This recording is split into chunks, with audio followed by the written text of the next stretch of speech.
Baruipur rape और murder case पर कांग्रेस का साइलेंट मार्च, पीड़िता को इंसाफ और दोषियों को कड़ी सजा की मांग। बारुईपुर रेप और मर्डर केस को लेकर पश्चिम बंगाल में लोगों का गुस्सा लगातार बढ़ता जा रहा है। इसी बीच कोलकाता में कांग्रेस की ओर से एक साइलेंट प्रोटेस्ट रैली निकाली गई, जिसमें पीड़िता को इंसाफ दिलाने और दोषियों के खिलाफ सख्त कार्रवाई की मांग उठाई गई।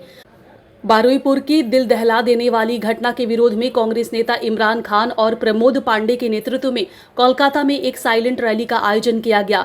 यह रैली कोलुटोला स्थित इस्लामिया होटल के पास से शुरू होकर मोहम्मद अली पार्क के निकट स्थित पुलिस मॉर्ग तक निकाली गई। इस विरोध प्रदर्शन में हर धर्म, हर जाति और समाज के विभिन्न वर्गों के लोगों ने हिस्सा लिया। हाथों में तख्तियां और मोमबत्तियां लेकर प्रदर्शनकारियों ने पीड़िता को जल्द इंसाफ दिलाने और महिलाओं की सुरक्षा सुनिश्चित करने की मांग की।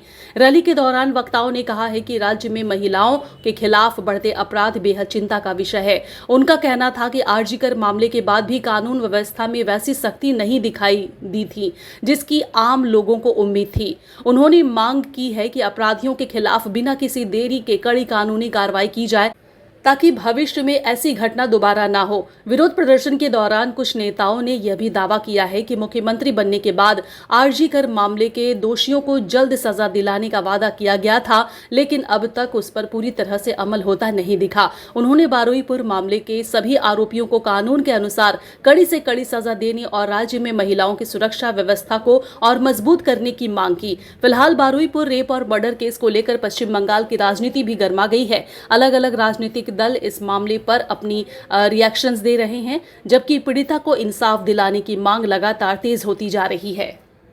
ये रैली हम लोग सिर्फ यूथ कांग्रेस की तरफ से नहीं निकाले हैं। तमाम मगरी बंगाल में जितने सोशल फोरम हैं, तमाम लोग ये रैली निकाल रहे हैं, चाहे वो हिंदू वर्ग के हों, चाहे मुस्लिम वर्ग के हों। जिस तरह से उस बच्ची के साथ अजमतदरी करके उसे मार डाला गया है, ये काफ़ी निंदनीय है। इस चीज़ को शर्मसार पूरे समाज को करता है। इसको हम लोग कभी बर्दाश्त नहीं करेंगे और यूथ कांग्रेस अगर ज़रूरत पड़ी तो आने वाले दिनों में नवन्नों का भी घेराव करेगा, लाल बाजार का घेराव करेगा, जब तक उस बच्ची के कातिलों को सज़ा नहीं मिलती। पुलिस प्रशासन की कार्रवाई से कितना संतुष्ट है आप? देखिए, अभी तक तो हमें तो लगा नहीं कि पुलिस प्रशासन कुछ ऐसा कदम उठाया है। जिस तरह हमारे माननीय मुख्यमंत्री जी बोल रहे हैं कि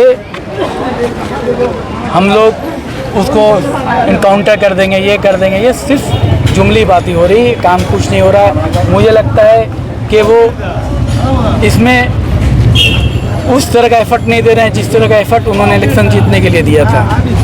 मामले को कॉम्युनल रंग भी दिया जाए। देखिए, बच्ची तो बच्ची होती है, वो कॉम्युनल नहीं होती है। उसको क्या पता हिंदू क्या है, मुसलमान क्या है, उसको तो पता नहीं है ना। अब कॉम्युनल रंग देने वाले जो कॉम्युनल राजनीति कर आए हैं वो तो कॉम्युनल रंग नहीं देंगे। हम लोग जिस पार्टी से जुड़े हुए हैं सेकुलरिज्म का पार्टी है, हम लोग तो कॉम्युनल रंग नहीं दे रहे हैं। हमारे साथ प्रमोद पांडे भी हैं। अगर कॉम्युनल रंग होता तो प्रमोद पांडे, हमारे बड़े भाई, हमारे गार्जियन शंकर नाथ हाजरा जी मौजूद हैं यहाँ पे। तो ये लोग अगर कॉम्युनल रंग होता तो ये लोग तो आज यहाँ पे मौजूद नहीं होते। ये लोग भी तो हमारे साथ हैं। आरजीकर के वक्त में हम लोग देखा था रात दखल कई बार हुआ था, पूरे बंगाल के आवाम जो है सड़क पर। इस बार वैसे कुछ देखने को नहीं मिला। नहीं, मिलेगा। ये भी आंदोलन, देखिए कोई भी आंदोलन जब होता है ना, तूल पकड़ने में समय लगता है। जब तूल पकड़ लेगा ना तो ये जो फैसिस्ट गवर्नमेंट है भाजपा की, वो ज़्यादा दिन नहीं टिक पाएगी बंगाल में। बंगाल में क्यों? ये लोग सिर्फ पैसे की राजनीति और ट्रेडिंग करके ही अपने नेतृत्व दिखा रहे हैं। इनकी क्षमता नहीं है। अगर इलेक्शन में सायर में चोरी नहीं होती तो शायद ये 40 सीट भी लेकर नहीं आते। आप तो देखिए थे इलेक्शन के पहले वो क्या बोले थे, बुलडोजर जहाँ चलेगा हम पहले आ जाएंगे सीना पे। नहीं, तो इलेक्शन में बहुत कुछ राजनीति होती है, लेकिन आज हम राजनीति करने नहीं उतरे। हमारी छोटी बच्ची की जो चली गई हमारे, उसके लिए उतरे। हम यहाँ राजनीति नहीं कर रहे। वो कौम इसमें जुड़ा दे रहे हैं, हिंदू धर्म एक कौम से। ये क्या है? आज पूरे जस्टिस का डिमांड कर रहे हैं हम कि जो चारों पुलिस अगर सख्त होती, पुलिस भी सख्त नहीं है तो और रेप नहीं होते। आप बताइए ना, अभया की माँ जो MLA बनी है, उन्होंने खुद पुकार की है। वो बोले थे अभया का विचार 7 दिन के अंदर आ जाएगा।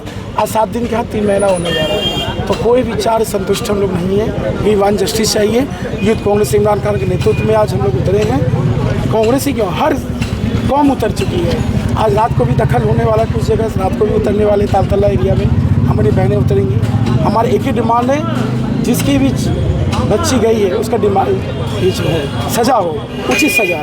आज पुलिस यदि सख्त होगी तो आइंदा कोई रेपिस्ट रेप करने की कोशिश नहीं करेगा। और ये सरकार आई है चुनिंदा क्या बोले आपके झूठ बोलेगा में आ गई है, भूलते भूलते आ गई है, SIR लेके आई है, तो सरकार नहीं आती। इनका काम ही है राम मंदिर लेके आई है, वही राम मंदिर आप देखिए चोरी। देखिए वाक्य बहुत है बोलने का, आज ये सब नहीं बोलेंगे, आज एक ही बात बोलेंगे, वी वांट बारीपुर जस्टिस चाहिए। जिस तरह बंगाल में ये चीज़ यूपी बिहार में हो रहा था, अब ये बंगाल में भी आम होते जा रहा है। तो जो सरकार यहाँ पे आई है वो ये नारा देकर आई थी कि दर्शन होगा तो सुबह में पकड़ेंगे, शाम में खर्च कर देंगे। तो क्या बंगाल की आवाम ये इसको सही माने या गलत माने? क्योंकि बंगाल की आवाम का भरोसा तो टूट चुका है, ये बात सही हुआ नहीं। क्या इस तरह की पिछली सरकार जो थी उस तरह ये भी सरकार इस बात को आस्ते आस्ते दाब देगी? यही होगा क्या? लोगों का भरोसा है कि सरकार बदली है तो इंसाफ मिलेगा, और ये लोगों को भरोसा कि हमारे मुख्यमंत्री जी क्या जो अपने बोले हैं सुबह में जमा होंगे, शाम में खर्चा होंगे, इसका इस बातों पे वो कायम है या फिर बातों से पलट जाते हैं? लड़की को इंसाफ मिलना चाहिए, जिस तरह भी हो, किसी की बच्ची हो, चाहे वो हिंदू, मुस्लिम, सिख, ईसाई, किसी की भी बच्ची हो, बच्ची बच्ची होती है, बच्ची को हर हाल में इंसाफ मिलना चाहिए। जिन्होंने ऐसा काम किया है उसको सिर्फ और सिर्फ फांसी देना चाहिए। आज बोलने के लिए सच में शब्द नहीं है। ऐसा जो हालत है, बंगाल का जो हालत होते जा रहा है और भी बदतर से बदतर, बोलने के लिए आज सच में कोई शब्द नहीं है।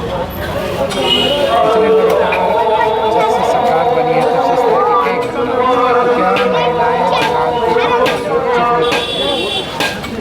जी नहीं, एकदम सुरक्षित महसूस नहीं कर रहे। ये लग रहा है यूपी बिहार राज्य हो गया है।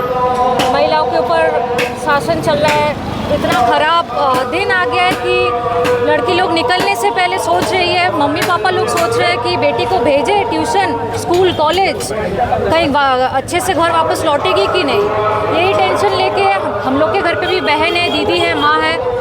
ये कोई उम्र का जो लिहाज नहीं करता है। वो 11 साल